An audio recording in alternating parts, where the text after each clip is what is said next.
Good evening. My name is Chris Lynch. Tonight we're starting with a public hearing on safety and security. I declare this public hearing open. Now is the time and place for the public hearing on the proposed plans and specifications for the 2016 Safety and Security Phase 6B project. The Board of Directors set the date for this public hearing on July 12, 2016. Notice of public hearing was published in the Iowa City Press Citizen on July 13, 2016. The district will receive bids on this project at 2 p.m. August 11, 2016 at the Educational Services Center located at 1725 North Dodge Street, Iowa City, Iowa 52245. Notice to contractors was published as required by law in multiple statewide plan rooms and on the Iowa City Community School District website on July 13, 2016. Are there any questions from the board? What all is involved with this? It has many of the same features that we did at the junior highs and elementary schools. It has a burglar alarm, camera system, electronic door access, a lot of those types of features. And that's to be done at which facility? This is for City High. This is for City High? Okay. There's only one phase remaining, that's West High after this one. Are there any questions from the public? With that, thank you, Brian. I declare this public hearing closed. Welcome to the Iowa City Community School District Board meeting on Tuesday, July 26th. I'd like to thank those in the audience and those on TV for taking an interest in our district business. My name is Chris Lynch. I call this meeting to order. I'd like to start this evening by introducing those at the table with me. To my right is Superintendent Steve Murley, then Directors Phil Hemingway, Brian Kirschling, Latasha Deloche, Chris Liebig, and Recording Secretary Kim Colvin. Lori cannot be with us tonight. The public is reminded if they wish to speak, they need to complete a speaker form found at the table in the lobby and turn it in during community comment. Persons may speak to the board about topics relative to the district. All community comment directed at non-agenda and agenda items shall take place at the beginning of the meeting during the community comment section of the agenda. And the first item tonight is community comment. Thank you for your interest in the Iowa City Community School District and for your willingness to share your comments. You're reminded to give your name, address, and the topic you wish to speak. All community comment directed at non-agenda and agenda items will take place now and shall be limited to 4 minutes per speaker. The initial community comment period, to the extent necessary, shall be limited to 1 hour. Remaining community comment shall take place at the end of the meeting. To the extent you are commenting on items not on our posted agenda, the board may ask follow-up questions of speakers, but is prohibited by Iowa open meeting law from responding to questions from speakers or engaging in substantive discussion regarding non-agenda items. And we always start with our students, and first up is Jordan. And on deck will be Jesse Witherall.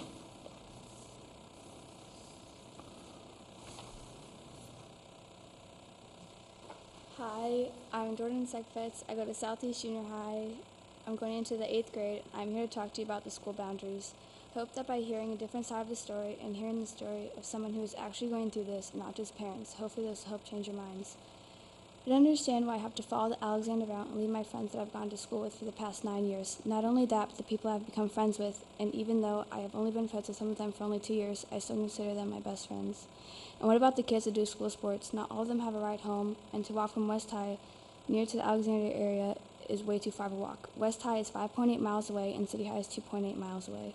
And it's not just school sports, but school clubs too. Even if you change the school sports to the mornings, how are some of these kids going to get to school? Because parents have to work, and carpooling doesn't always work. In conclusion, I think that Alexander should stay on the east side. I hope me coming here today and seeing this through a different perspective will help change your decisions and give you a face to the story instead of looking at statistics and numbers. If we are looking at boundaries as not an option, please consider reopening the open enrollment for high school. Thank you for listening, and thank you for your time. Thanks, Jordan. Jesse, on deck will be Dan McMahon.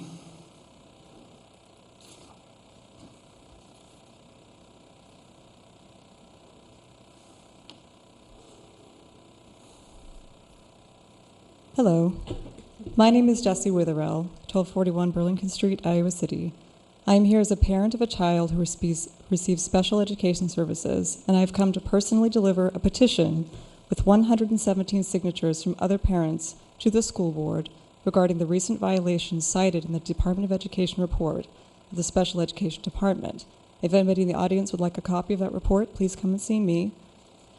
Over 100 violations within this report have yet to be publicly explained and addressed by Superintendent Steve Murley. Parents were never notified of the investigation or of anything found within the report, so we have many concerns. To the press, Superintendent Murley originally dismissed the investigations as a documentation issue and suggested that it was a problem at a building level. However, this is simply not the case. First of all, even if the violations were simply limited to documents, to parents of children with special needs, there's no such thing as a simple documentation issue.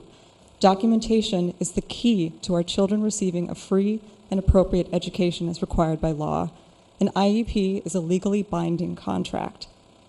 But the report's findings were much more troubling. On page 32, it describes the district's areas of noncompliance as being systemic and pervasive. It called the culture within our district retaliatory. To quote, several people interviewed expressed reluctance to express opinions or make requests that were known to be different from those of the district administration. Why was this in the report when the superintendent's own policies allow staff members to express ethical dissent without consequence? Policy 401.1. How is it that so many people interviewed reported fearing for their jobs or for the quality of their children's education? How can parents and educators know for certain that they can question and advocate for the children without consequence? Also, why were the parents not properly notified or left out of critical decisions regarding the children's IEPs? The report states that there was failure to invite parents to meetings in a timely manner, to notify parents of changes, failure to fully describe children's services, and failure to adequately describe why students need separate services. If there are procedural safeguards in place as recommended by the state, why were they continually ignored? Why were 44% of the IEPs resubmitted after the state audit still found to be non-compliant? Who is to blame? This is not at a building level. Parents and educators deserve to know exactly how these problems are going to be fixed. We should not have to hear about this from the press.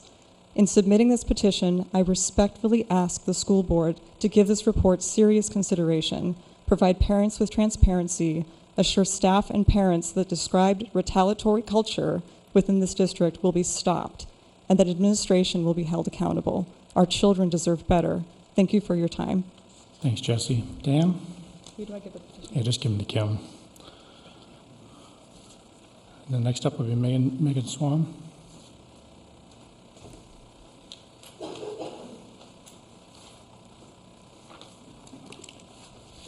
Van, 2408, Biltmore Lane.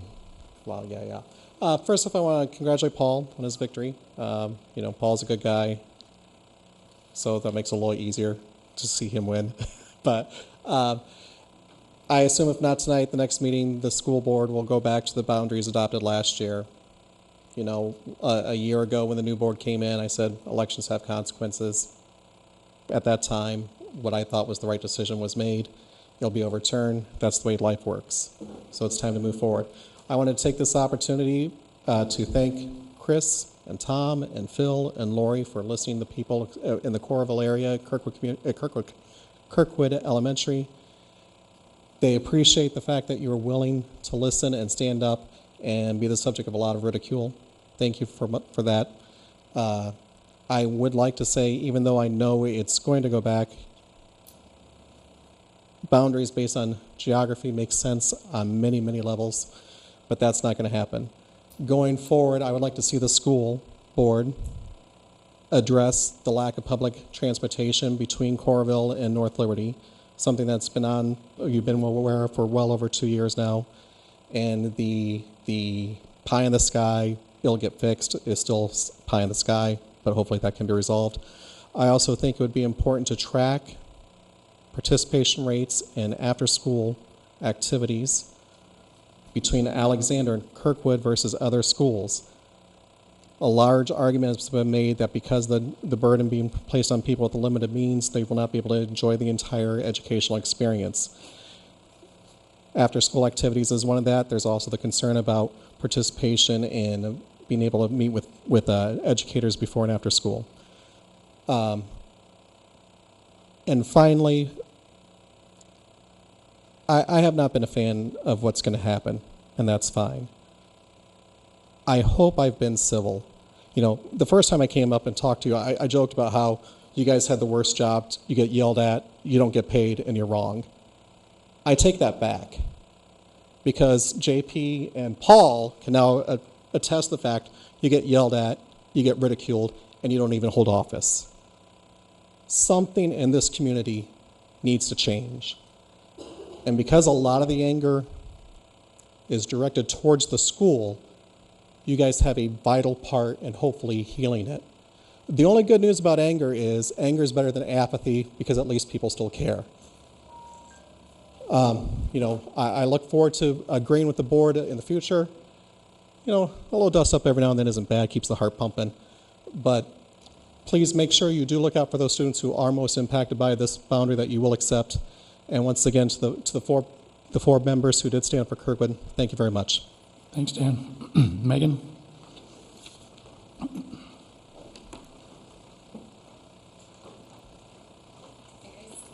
My name is Megan Schwalm. I live at 819 14th Avenue in Coralville. As you all know, I'm the parent of a child who receives IEP services. He previously attended Horace Mann, and this year will go to Kirkwood. I'm here tonight to express my concern about the recent report from the Department of Education about our special education program. But even more importantly, I'm here to express my disgust and my frustration about the efforts of administration to sweep these problems under the rug. Our district special education program is in crisis. The problem is not simply an issue of paperwork being filed incorrectly, and for administration to minimize the problem to something so simple is a slap in the face to the children and families in our special education program. I work every day with families who this district is failing. Families who have to constantly fight for services that they are entitled to under the Individuals with Disabilities Education Act. Families who watch as our district makes decisions for their children without their input. Families who are exhausted and feel victimized by our special education administration. This has to stop. It's time for the board to finally hold our administration accountable for the ways that they are failing our special education students. I have personally had to fight for every single service that my son has. I have had to sit in IEP meetings where the director of special education called for school district and Grantwood AEA personnel to leave the meeting and go meet in the principal's office without me present so that they could make decisions about my son's services, despite objections from a former school board member and former special education attorney who were present in the room at that time, noting that what she was doing was a violation of the IDEA law. I have had to fight the director of special education in order to receive formal written notices of decisions that she has made regarding my son's services. My son has suffered through decisions being made about his services without my input, decisions that were often made by folks who had never even met my child. Children with special needs are some of the most vulnerable students in our district. It is time for the board to take action to rectify this crisis. Our district has amazing teachers and building level administrators. They, however, are hampered by administration from being able to do what is best for the children that they care so deeply about. I am here to ask of you, or no, really beg of you, to stand up for Maddox and for the other children in our district who receive special education services. The time is now. It is time to hold this administration accountable, even if that means not renewing contracts. Our kids deserve better, and our community deserves better. Thank you. Thanks, Megan. And that's it for community comment tonight. Next item on the agenda is the business consent agenda. Entertain a motion. I move that we approve the business consent agenda as presented. I'd like to pull item 18. Is there a second? I'd like to pull number 7. I'm going to technically follow. Is there a second? Hearing no second, the motion fails. What, You said Phil 18, yes. and Chris, you said what? Just number 7. Well, I'll second. No, Well, let's wait and see we if needed to anybody else follow has that motion through. Okay. Once there's a motion on the table, we need to deal with it. I'd entertain a new motion. What were the numbers again? Okay, I, 7 and 18, I think. I move that we approve the district consent agenda items as presented, absent items 7 and 18, as pulled by Director Hemingway and Director Liebig. second. Kim, we're ready to vote? Sorry, I jumped the gun, guys.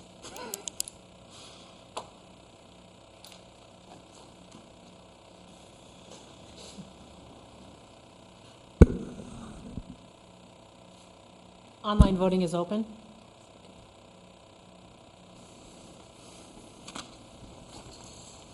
All votes have been cast and the motion carries with all directors voting in favor. Thanks, Kim. Moving into board work, the first item on the agenda is the canvass of votes. Craig? I have the abstract of votes from Johnson County. It says, "We, the undersigned members of the Board of Supervisors and ex officio County Board of Canvassers for this county, do by here certify the following to be true and correct abstract of the votes cast in this county at the ICCSD Board Vacancy Special Election held on the 19th day of July 2016, as shown by the tally lists returned from the several election precincts: J.P. Clausen, 2,614, Paul Ressler, 2,938, Janice Weiner, 203, candidate total, 5,755 votes. A scattering of 4 votes, ending with a total of 5,759 votes.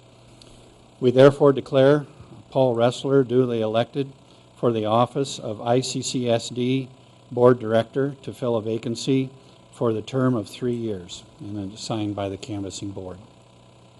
Thanks, Craig. Next item on the agenda is to administer the oath. I'd ask Paul to come on up and Craig to administer the oath.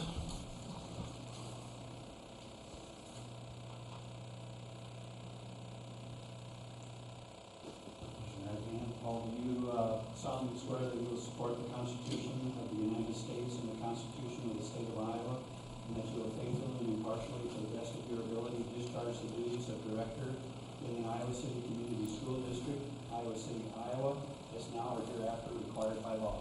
I will. Congratulations.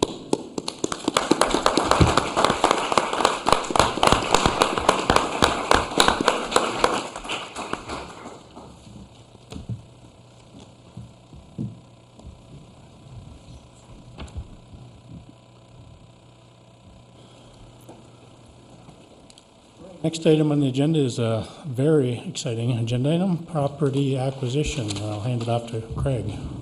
It is an exciting agenda item, and I'll ask Kristen to put up on the screen the property that we're discussing this evening. As a quick overview, we are looking at acquiring an additional elementary site in North Liberty.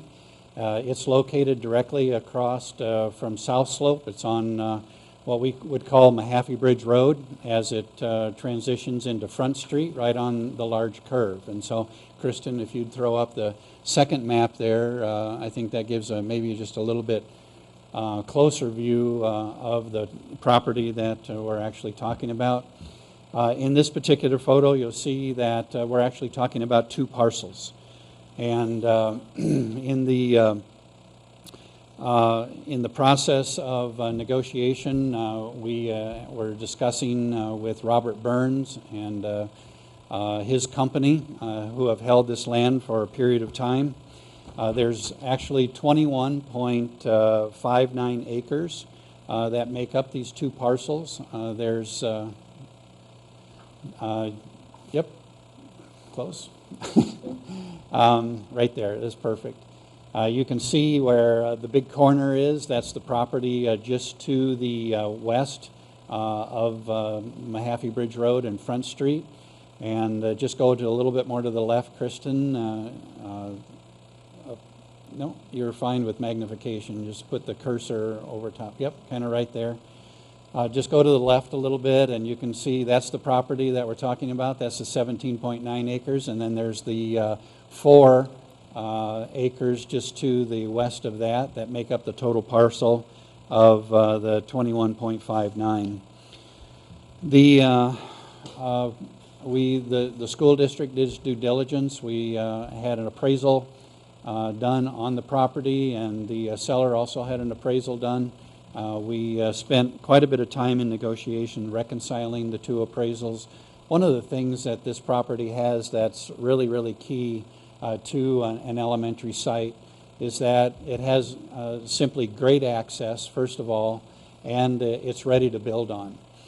We have utilities there, both sewer, water, electric, are all located on that site. We also have actually two very nice bike trails, one along Front Street and Mahaffey Bridge Road, and also one in the back of the property where that 4.5 acre site back there is. There's a bike trail that runs through there as well. And that's just almost ideal for an elementary location where you'll have students wanting to walk and ride bikes to the elementary building, and you couldn't have scripted that really much better. The land slopes, where you can see where the South Slope building is, right across there, that's kind of the high point of the property. And most of the property slopes to the north and to the east, down into the corner where the turn is. And so we're working with some ideas. If the board should want to go ahead and purchase this property, we'd be working with some ideas about how to situate a building on this site to maximize the performance of that property. But it's an excellent buildable site from a topography point of view.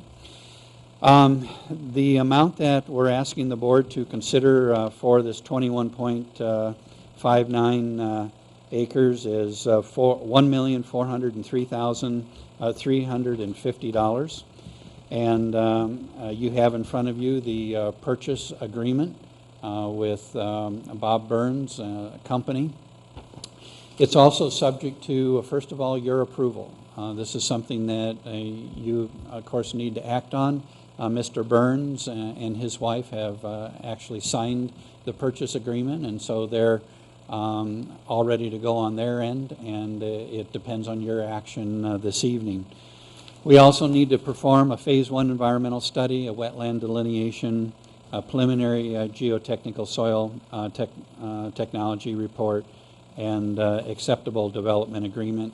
We've been in constant communication with North Liberty, City of North Liberty, and their administrative team. They're very supportive of this location. It will require rezoning from industrial to for a school.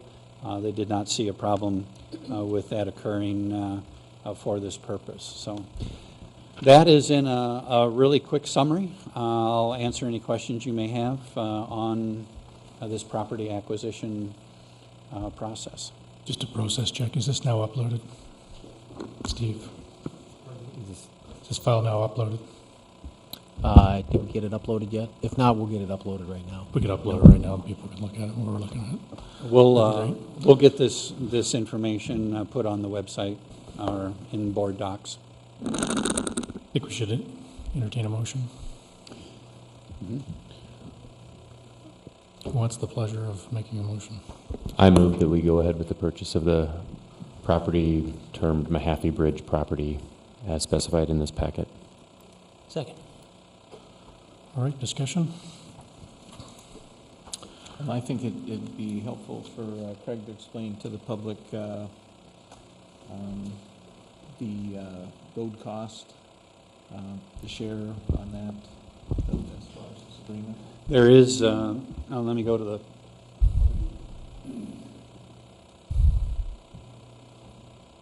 down here in the southern part of the property that we're proposing to purchase is North Bend Drive. In discussions with the city, in order to provide excellent access to this property, we have discussed the possibility of extending North Bend Drive over to Front Street.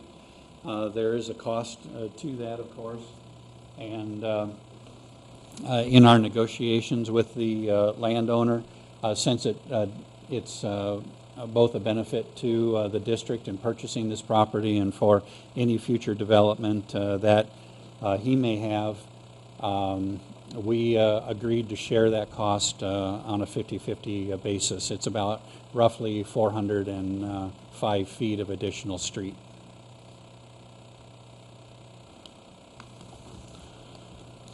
I just want to perhaps provide a little context too for people wondering about, so what does this mean and all that good stuff. And for one, some of it we have talked about and some we haven't, right? So let's just be clear on that. So when we're in closed session on property acquisition, we can only talk about property acquisition. We can't go off and talk the whole facilities master plan.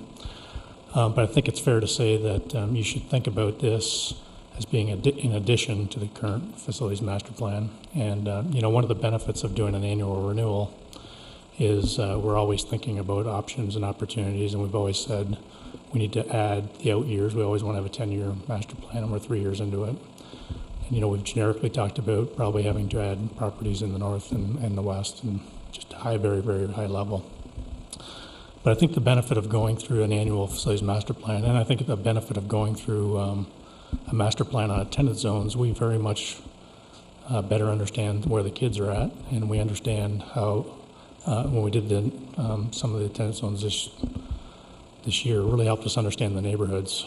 And this location is just perfectly located if you're, in terms of Fox Run and Aspen Bridge and all the neighborhoods up there. And if we talked about this in the North Liberty, the neighborhoods don't really connect very well. So if you're going to put a school to service both from a walkability standpoint, you have to have the property right in the middle.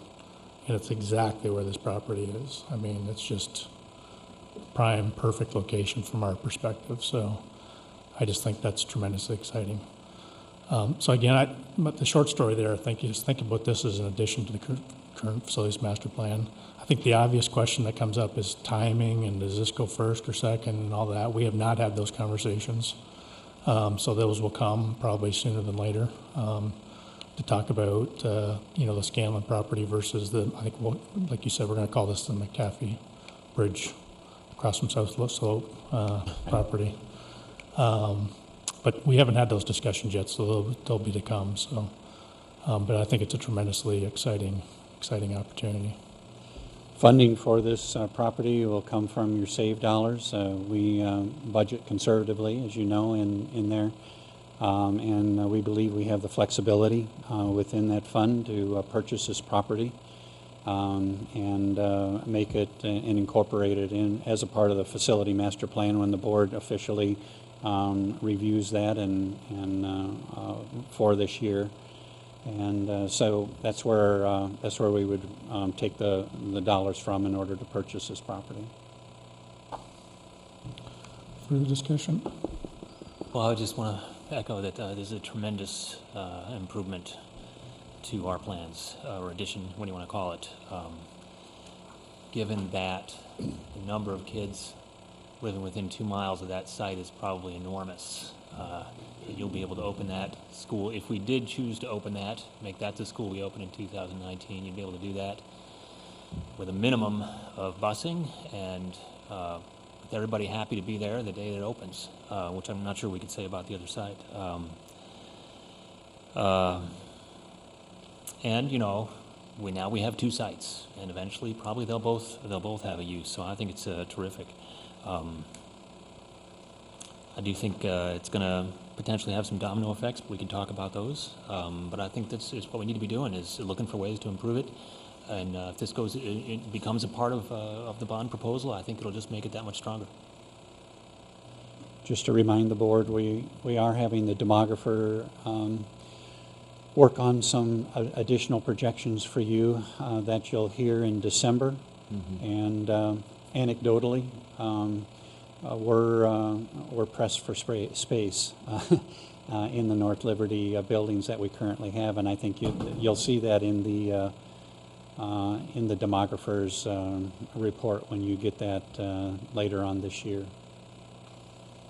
Well, it certainly allows us to have conversations, and I always use the word make tweaks as necessary. The facility master plan is a living document, and it would be foolish to go down a path that doesn't serve our population, or underserves when the long-range consequences are considered. Will we be able to get an update of how this changes our general obligation bond costs, or will it not? I'm assuming it's going to impact it a little bit, or no? No? No, we currently have budget flexibility to pay cash for this. We won't have to borrow any money for this purchase. I'm talking about for the building, School, yeah. for the actual school. Right, we'll have to have the bond approved in order to build the school there. Right, that's what I'm saying. I'm like, Right. it If would be that's great what to you're get an asking, yes. update about, yes, Yep. about the building, not the land, but the actual building. Yes, that's correct. Okay. Yep. You know, it seems like we have to at least recognize, and again, we haven't made any decisions about what goes first. But just because people, I think, must be wondering that, you know, if it does go first, it is going to affect not only potentially projects in the plan, but also the elementary redistricting that we voted on earlier. So I just throw that out there. I mean, if people are wondering about it, I think the answer to that would be, if it does go first, yes, it would have to affect that. I mean, I assume we're not gonna move that neighborhood to Penn if we put a school there. So, and that would have other effects also. We kind of left North Liberty TBD. I seem to remember we. Oh, we said, Well, we told everybody in North Lincoln that they were gonna go to Grant Elementary School in 2019. And that was prior before we knew some of this. I'm going to say let's stick to the topic tonight of property acquisition, and I don't disagree, but it's a whole nother conversation. It really is.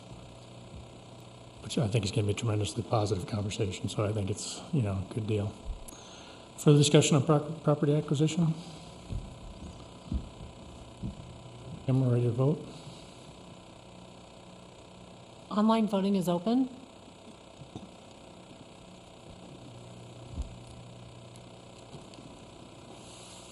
All votes have been cast, and the motion carries with all directors voting in favor. Thanks, Kim. I want to also give a big thank you to Dwayne, who was my wingman through all of this, and he was extremely helpful. And as you saw, he actually wrote up this document for you to review tonight. So a lot of kudos go to Dwayne for his hard work on this. Well, and I was going to say the same thing, Craig. You're going the exact same place I was going. I want to thank you and Dwayne and everybody who's involved, and thanks for the support from North Liberty and all parties involved. And I think, we feel good about the deal. We feel good about the property, and it's just a tremendous opportunity for the district. So thank you for your work on this. It's awesome. You're welcome. My first vote was a property acquisition of a property like this, but that just worked out pretty well. Anything else on property acquisition? Craig, Steve, anything you need from us? All right. Thank you. Next item on the agenda is legislative priorities. And I think our objective here is to approve our legislative priorities. As a reminder, we have worked this in work session. And Brian, do you want to take us through it? The verbiage that you see under the public content for our three legislative priorities stemmed from our discussion at our previous work session. I tried to do my best to take the comments and kind of put them in brief and succinct points that we could focus on to educate our other districts, people that we're talking to go advocate on our district's behalf, and legislators. These three legislative priorities are very much in line with the priorities of other districts, especially other large districts. I believe in the corridor area there's a growing syncytia of like-minded districts with similar concerns, hoping to interact with our legislators in on a group front rather than as individual districts. So certainly welcome any comments or suggestions to change these three things. The wording is open to whatever y'all might add. And just if you're not looking at board docs at home or in the audience, the summary of the three goals, they go longer than this, but the first one is adequate and timely funding and be the state's first priority. The second one is pay or postpone on any unfunded mandates. And then the last one is extend save funding. And to me, the content's more important than wordsmithing it, but Oh, sure. with that, I entertain a motion to approve the proposed legislative priorities. So moved. We have a motion and a second. Any further discussion? Kim, ready to vote? Online voting is open.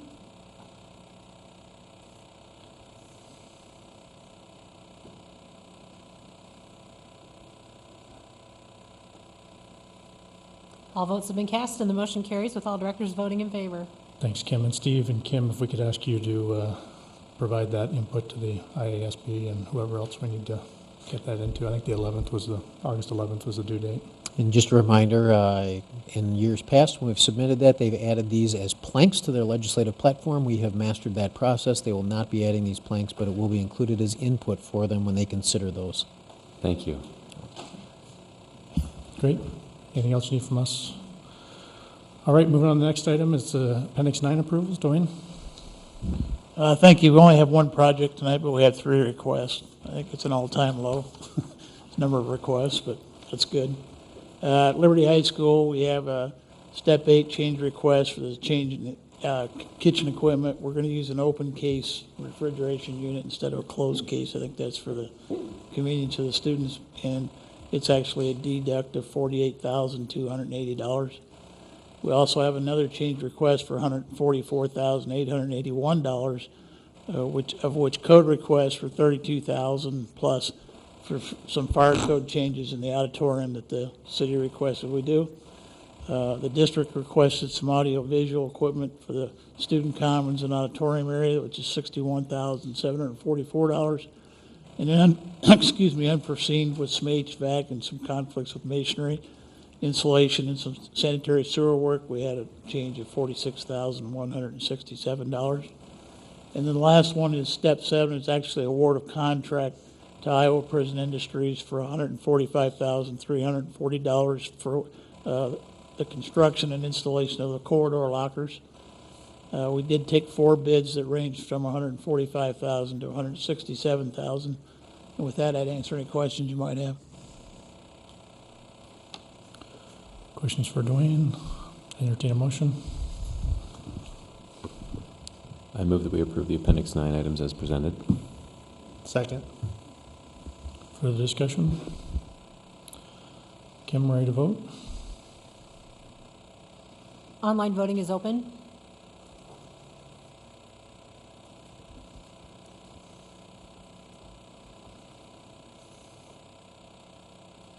All votes have been cast, and the motion carries with all directors voting in favor. Thanks, Kim. Thanks, Dwayne. Next item on the agenda is items withdrawn from consent. I think first up is number 7. Chris, was that yours? Oh, yeah, number 7. Only because it's kind of a unusual item that I got a bunch of questions about it today, and Les explained it to me and it made sense, but I thought it'd be helpful to have either Les or Steve kind of just to explain to people what this is all about and where the money's coming from. So we've received a request from City High School to have skydivers deliver a game ball, and in the past we've had other unique methods of game ball delivery. For those of you that aren't familiar with it, one of the things that City High has done is work to create some special games during the season. This is one of those games, and so they've managed to secure external funding that will pay for that through boosters and other donors. However, this is a contract that the district is entering into, and so therefore it appears on your agenda, although those costs will be covered by City High and their boosters. And in the past, we've had the Golden Knights Army team. I remember my daughter and I sitting on the banks, and we could even hear them talking as they were coming in. It was amazing. Was there a charge when the Golden Knights came in and parachuted in? That I don't know. We've also had if motorcycles delivered, if it's game an balls. Army promotion, if it's free, I don't know. Yeah, that I don't know. Type of a thing, and they put on quite a show. But I had a few questions too about just, who's liable if something goes wrong and how is that covered? I understand that's a separately purchased insurance. Yes, and Craig or Leslie, you want to give them an update on the insurance purchase for this particular event? Yes, to your question, Director Liebig, we have presented to our insurance administrator the application for special events coverage. It would be similar to what a city might obtain to do a 4th of July fireworks demonstration, very similar 12 or 24-hour window of coverage for that specific event to occur. And that's also covered by the fundraising? Yes, it would be. Thank you. What can go wrong? Chris, do you want to? Sure, I move we approve number 7. Second. Kim, ready to vote? Online voting is open.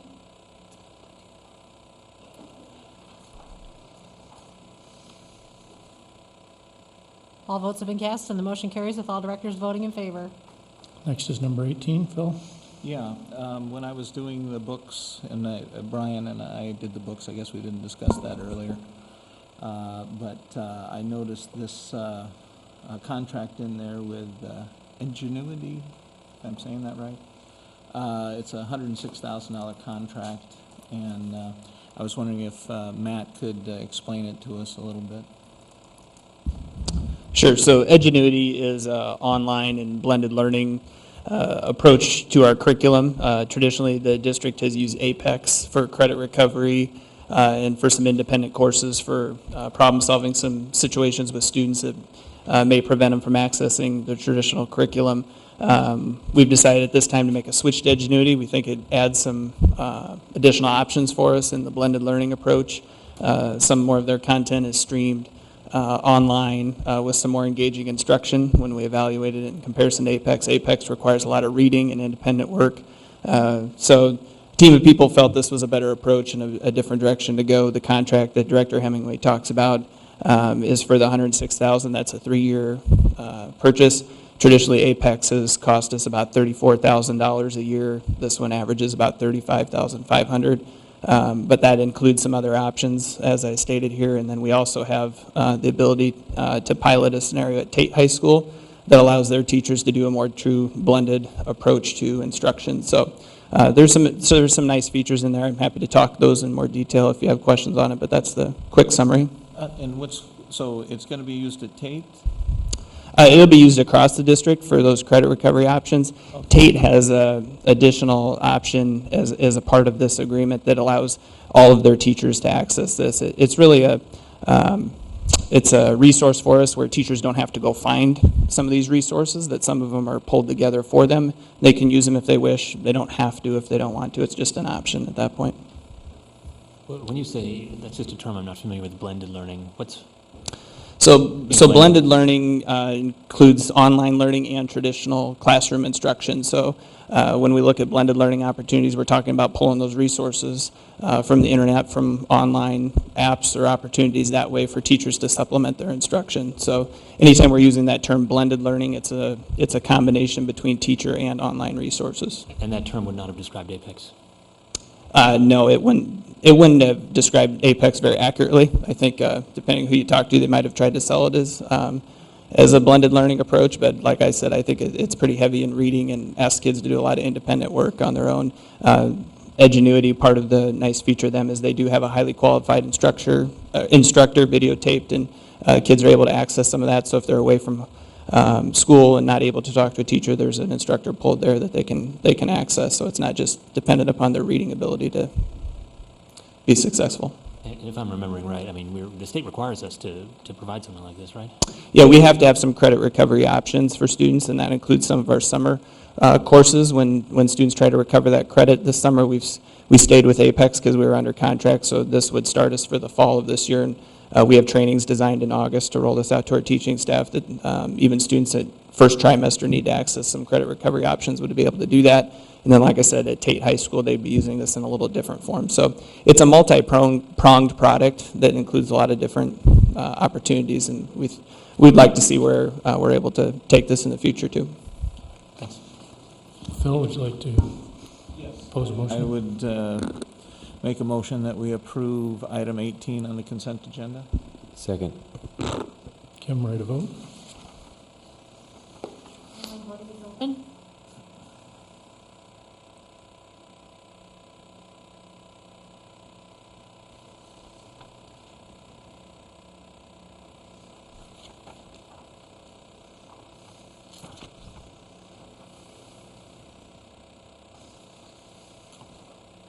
Phil, are you getting the option on your screen? Yours hasn't registered.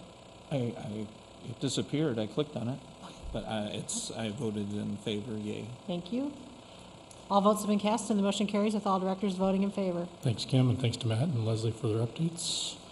Next item on the agenda is agenda setting. 9th. And I believe Chris and Brian are going to be out for the 9th, right? Yeah, I mean, I'm able to call in. I don't know where we left that. It's kind of up to all of you. I mean, I think our board standard was to not, if you're on vacation or business travel, just be on vacation or business travel. You know, if it was a monumental topic. There was something, yeah, momentous on there. I'd, try to call in, but if special occasion, but I think. I do have a couple things I'd be interested in getting on an agenda. I feel kind of funny putting it on one when I'm not going to be there, but I'll just bring them up and you can think about them. I guess last I remember we were, when we talked in the last work session, maybe it was 2 work sessions ago, about the weighted resource allocation. That was going to come back to the board at some point. But we really only talked about it at the elementary level. And as I started thinking about some of the issues at the secondary level, it seemed like it would be worth talking about that a little bit. And so at a work session, I would think that maybe getting that discussed a little further would be useful. Now again, there's a work session on the 9th that I'm not going to be at. I'd be happy to just write down some thoughts in writing if you want to put it on that session, or it can wait. I think we're planning to bring Superintendent Directive 3J56. Yep, 3J6. Yeah, Brian has a draft of that done. But we could bring it to the second meeting in August. Certainly. And we can do, I just made a couple of notes, elementary and secondary, and perhaps certified and support staff. So looking at it in both of those frames, at both of those levels. All right. Do you think it's worth talking about at a work session before we put it on the meeting agenda? We can just talk it out on the meeting agenda if you want. I'm okay either way. We're talking the 23rd, not the first, Yeah, the second meeting in December, yep, 23rd. Looking at the 23rd, I'm just making notes here. Well, we're not setting the agenda for the 23rd tonight anyway, right? So I would just throw that out there, and maybe Parking somebody lot will item. remember it. Yeah, at it's the next parking lot meeting. item. Yeah. We'll talk at next meeting if you have But thoughts. since you and I won't be there for the 9th, it's good to have in the parking lot. We can add it to the draft for the 23rd, so it's ready for you at the next meeting. Okay, what's next? The other thing I thought about, I'm trying to read my writing there, but I think I was talking about, just to get some sort of update on what our demographers are doing for us, and if there's a chance to have a little input into it still, that would be nice. But again, What was the topic again? the enrollment projections in the demographers enrollment. report. Because, yeah, maybe, and I got all kinds of ideas that I actually would like to be there for, so maybe I'll hold off on suggesting that one. Can I, one thing I think I would be interested in that I think I mentioned at the last meeting or work session, one of them was trying to figure out what the plan was for our special education, about how, as a board, can we, because this has been an ongoing thing for the last couple of years, at least the last 5 years or so, about special education, can we put it as a part of our board agenda quarterly, along with it, because I think we have equity this quarterly, and this is an equity issue. This is actually, if we look at it from a definition, it's a disparity. So how can we specifically have a timeline, and if it's quarterly, getting reports about how special education, I also wanted to reemphasize that we have some type of, pre-post or some type of survey for our parents and staff specifically working with special education, because we need to find multiple ways that we can evaluate if we're improving other than just state standards. I think as a board, we need to have our own standard about our expectation about how our children, especially in vulnerable populations, are treated. I think that's possibly, I'm not assuming I know exactly what all the parents, but I'm just looking at the specific petition, as well as, media and the community. I think we should, as a board, make a special extra effort to make sure that this is corrected and that we are also following up on an accountability standpoint. So I would appreciate that. I don't know where the rest of the board stands on that, but I think I really could appreciate having that more quarterly, and that there is a little bit of pressure on trying to make sure that we're maintaining that, because it's just not okay that we keep getting these. And it's not okay anymore to keep saying, well, the rest of the state isn't there either. I think as a Iowa City Community School District, we have always strived to be above and better than everybody else, not in an arrogant way, but it's not okay anymore to be like everybody else is doing it, because that won't work for our kids. So if we could get that, I would appreciate that. Would it be beneficial to tie it into the equity report so we get them both the same night? I think so, but Okay. making sure we're making a special effort to highlight that specifically, We'll because do them as two separate reports, but do them the same night. That way yeah, if there's some overlap. that's fine. I think because it rolls into our strategic plan, as well as it rolls into a lot of the things that we're trying to get at for our equity goals. So, And we are going to have a state official that will be reporting to us once that's decided and determined, and those reports should be at the board table. I don't know if you connect those two, or I think we want to have those reports more often than quarterly, Right. but we could certainly tie them in when it's the night for the quarterly report to make sure that those happen simultaneously. but we should have those reports from the state unfiltered and direct to the board and everyone here. And I believe the request for that was monthly. Right, yeah. Yeah, we shared that with the Department of Ed. Super, thank you. I'd like to, not next meeting, but parking lot, maybe it's the 23rd, talk open enrollment / voluntary transfer as Jordan requested tonight. I think we should get into that conversation. You're saying on the 23rd, though. Yeah, it would be next meeting. Anything else for the 9th? Anything for work session? We could talk any of these, but two of you are going to be gone, so. Say that again? We could talk some of these, but two of us are going to be gone, so maybe we keep it simple. So right now, there'd be no work session on the 9th. Are we okay with that? Board retreat, for tonight, all I want to talk was the date. I think we've asked everybody to hold the 28th from noon to 4. If we're good with that, I'll put a draft proposal in the next board agenda so we can all look at it. And we'll have 2 meetings really before then. And then the last item is the Appendix 6 complaint. I think based on our doodle poll, we're looking at the 30th or the 6th. So that's August 30th or September 6th. Is there any preference? Does it matter? Is any, everyone was agreed for the 6th? Kim, I think everybody that replied was... Paul, did you chime in on that one? Yep. Okay, and the 6th works for you? Yep. Okay. If you're asking me, maybe go for the 6th, but... I can make either work. Only because we have the retreat that week, but... How about this? Does the 6th work, September 6th? Okay, we'll book September 6th, 6 o'clock, and again, we'll propose a process on a future agenda item. Anything else under agenda setting? So is the idea that would be 6 o'clock on the 6th, probably? I think so. Yeah. We'll propose an agenda, again, hopefully in the next item. All right, with that, I would entertain a motion to adjourn. So moved. Libby goes first. Do you want to be second? Second. All in favor, say aye. Aye. Aye. Any opposed? This meeting is adjourned. Thank you.